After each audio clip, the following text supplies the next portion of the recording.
Bonjour à tous et bienvenue dans cette nouvelle vidéo pour vous présenter des tours à dés.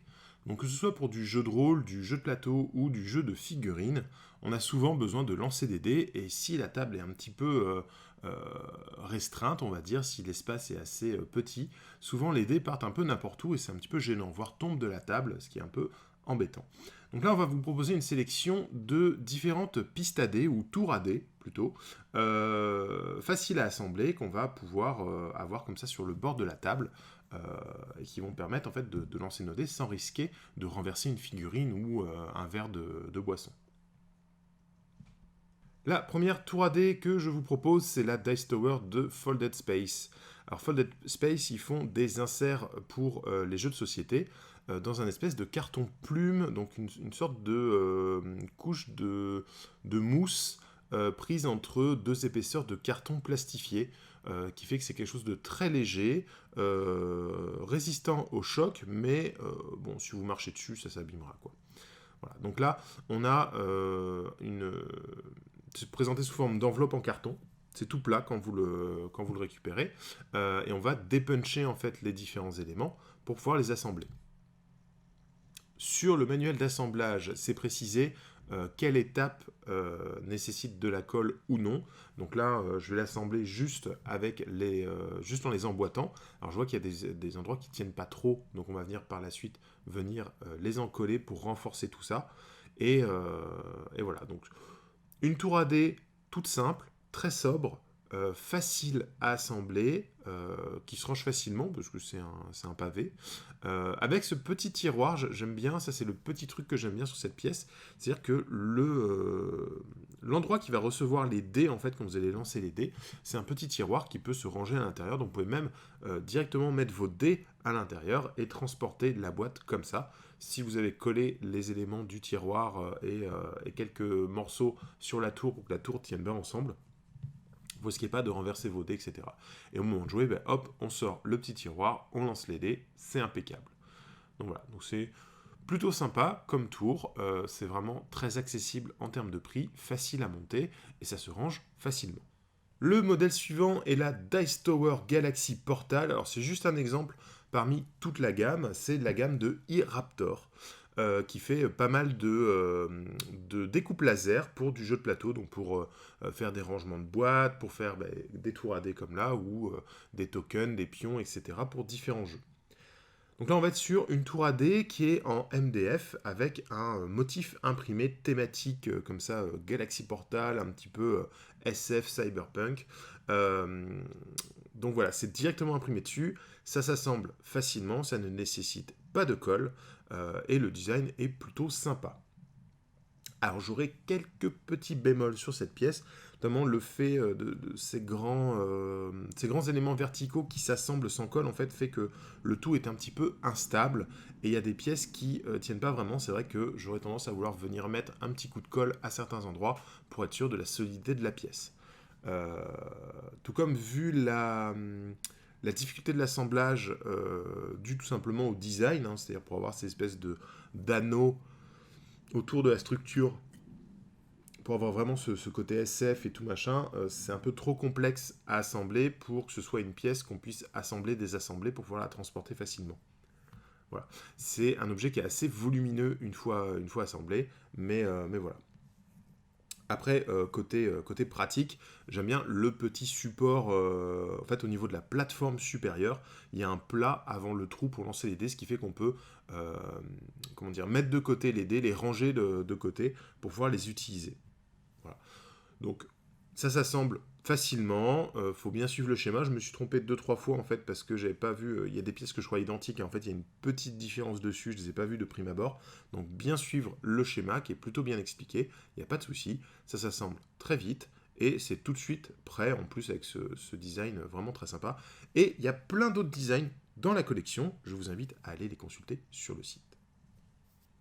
Toujours chez e-Raptor, on monte un petit peu en gamme avec le Raptor Dice Tower, qui va avoir la particularité d'être articulé, d'avoir un petit effet d'animation, on va dire.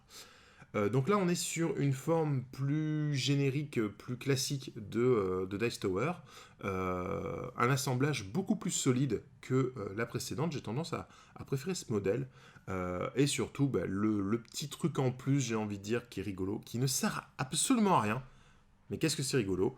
Vous avez la tête qui est articulée en fait au niveau de la mâchoire. Donc on va pouvoir ouvrir la mâchoire. C'est purement décoratif, ça ne sert à rien en termes de jeu.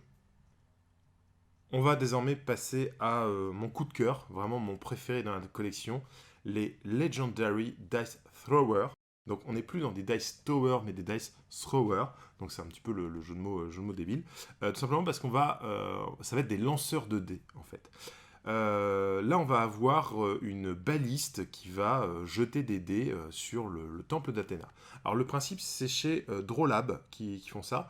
On va avoir, donc toujours en MDF découpe laser, on va avoir simplement 3 types de décors. Donc, il y a le temple d'Athéna, le château du roi, qui est un peu un château façon conte de fées, et le repère du nécromancien, qui est un truc avec une tête de mort au milieu. Donc il y a 3 décors différents, vous pouvez choisir votre décor. Et il va y avoir 3 lanceurs. Donc il y a la baliste, le marteau et la catapulte. J'ai tendance à préférer la baliste en termes de puissance déployée, j'ai envie de dire. Donc voilà. Alors, ils disent qu'on peut l'assembler sans colle. Ça s'assemble très bien. Je dirais qu'il y a 2 points où il faut quand même penser, faudra quand même mettre de la colle parce que ça jointe pas bien. Mais sinon, la partie temple avec les colonnades et tout, ça s'emboîte très très bien et permet au reste d'être maintenu en place. C'est très chouette. La baliste elle-même, ça semble super bien. Et en termes de lancer de dés, c'est fantastique. Je suis super fan de ce truc là où on tire. En fait, déjà, il y a les petits palets sur les côtés là, avec l'espèce de croix celtique qui va être pour poser les doigts pour maintenir la baliste bien en place pendant que vous allez tirer le compartiment. Et au moment où vous le lâchez, les dés sont propulsés jusqu'au fond de la piste pour aller taper dans le temple d'Athéna. Là. Donc c'est très très sympa.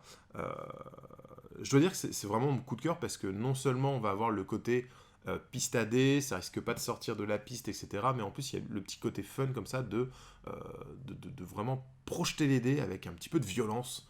Comme ça, c'est très rigolo, j'aime bien. Alors, évidemment, tout ce qui est tour à dés, lanceur de dés, etc., ça convient quand vous avez un petit nombre de dés à lancer. Si effectivement je fais mes attaques de corps à corps de mon unité de 30 boys orc, ça va pas le faire. Voilà, j'ai pas assez de place dans le compartiment de la balise pour mettre les attaques. Hein, donc voilà.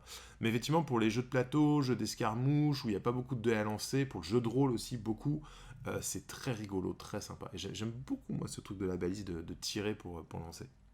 Voilà. Alors, petit bémol toutefois sur ce kit, c'est que les élastiques ne sont pas compris dans le kit. En fait, il y a un élastique qui entoure toutes les pièces pour qu'elles soient maintenues ensemble.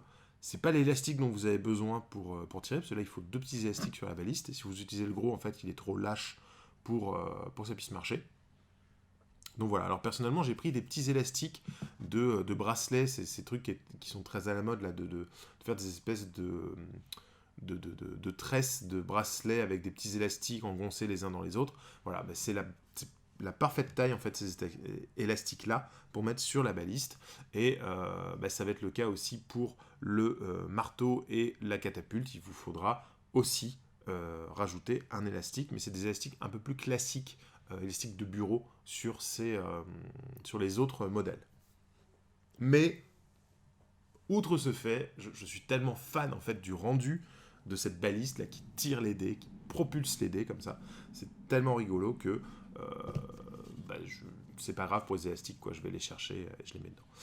Voilà. Et donc pour le coup, y a beaucoup d'éléments qui s'assemblent très bien sans colle. La baliste elle-même, il n'y a aucun endroit où il y a besoin de coller. Ça marche très bien. Je vous dis, il y a juste les parapets au niveau de l'avant de la piste. Voilà, j'espère que cette vidéo vous aura plu, vous aura aidé à choisir vos pistes à dés ou vos lanceurs à dés. Je ne sais pas si vous connaissiez ça. Dites-moi dans les commentaires quel est votre préféré et s'il y a d'autres marques que vous aimez bien, que vous aimeriez voir. Voilà, voilà, n'hésitez pas à me le dire dans les commentaires de la vidéo. Et ben, dites-nous si vous aussi vous avez acheté des pistadés des modèles présentés et si vous avez un coup de cœur pour un modèle particulier parmi ce que nous vous proposons.